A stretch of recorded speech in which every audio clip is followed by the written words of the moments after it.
welcome back, ladies and gentlemen, and Fiat freaks. Today's episode, as you could probably tell by the title, we're finally getting a horsepower number for Copperhead. This is something I've been wanting to do, however, I never really trusted any other dyno shop around to do it.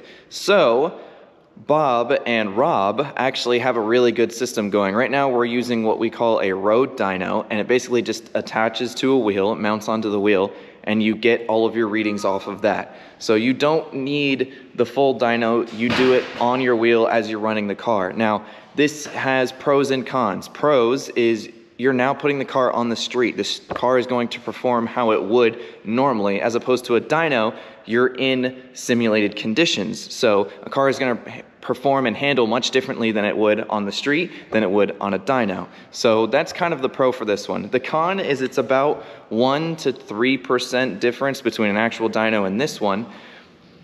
And what some people seem to be confused about is this is what we use to tune. No, this is not what we use to tune.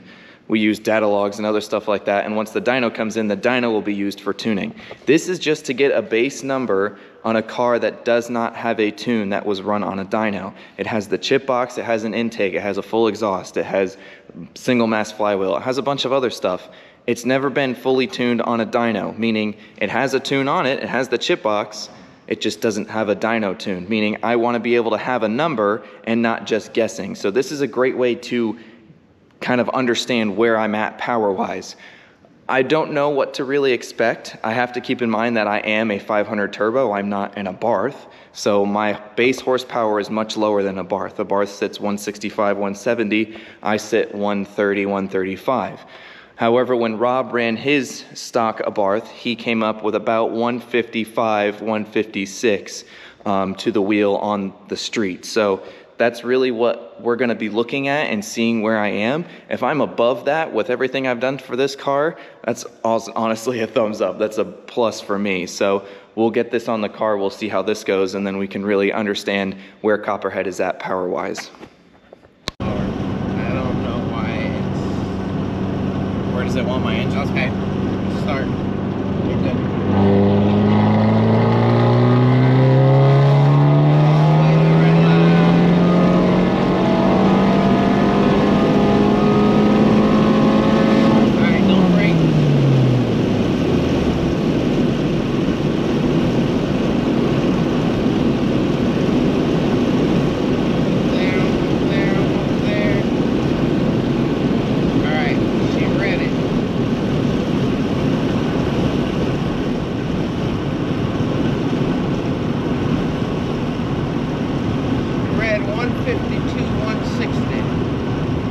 Horsepower? Yeah.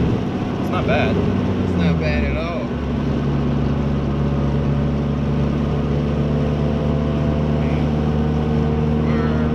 Alright, now I gotta save your car data real quick.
No brake. Good. 155, 162. Nice. So that, I mean, that's pretty solid. So regular, we did with the windows down 150, about 162. With the air conditioner on. And windows down. And windows down 145. Yeah. And then 155 with windows up, air down. pretty solid.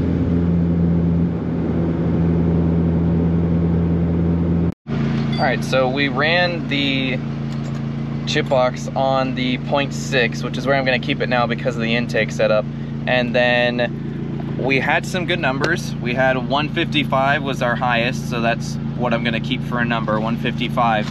155, and then I think it was like 162 foot-pounds of torque, so 155 horsepower is not bad. We just took the Chipbox off, so I'm just going to have everything reroute to itself.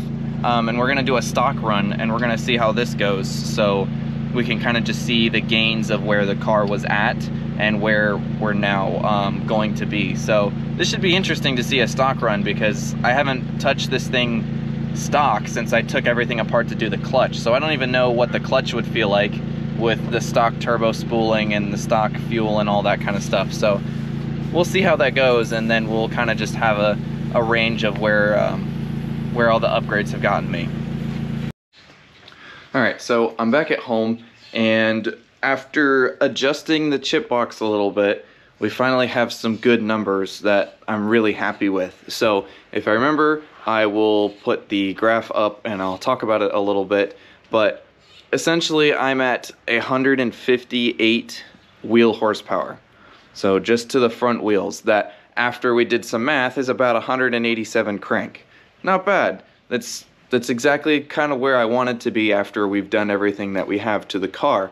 So I'm happy with the numbers. I'm happy with where I sit. I eventually want to get to 200. If I could get 200 crank, I'm fine with 200 crank, but if it's possible to do 200 wheel, then we can do 200 wheel. I have a feeling though, if I want to do 200 wheel, I might have to do big turbo, and I'm not necessarily wanting to do that as of yet, maybe a couple years in the future. But for now, I'm super happy with where I sit.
Boogies.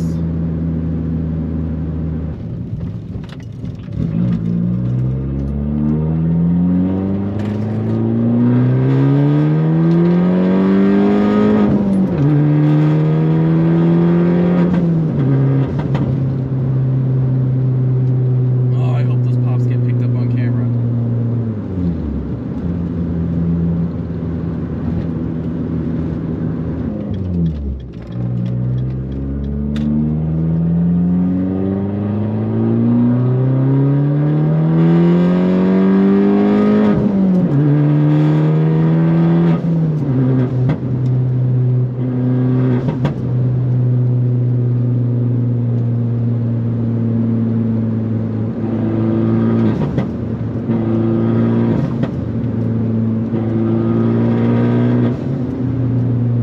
That's where we sit for power numbers, so I'm super happy with it. I hope you guys enjoyed the video. I might throw some clips in there of some test driving that I did with my new suction cup mount, because my 3M tape mounts aren't holding up on my dash, so I got a suction cup and it works really nice. So hope you all enjoyed. Feel free to subscribe, like the video, share with your friends, and I'll catch you guys in the next one.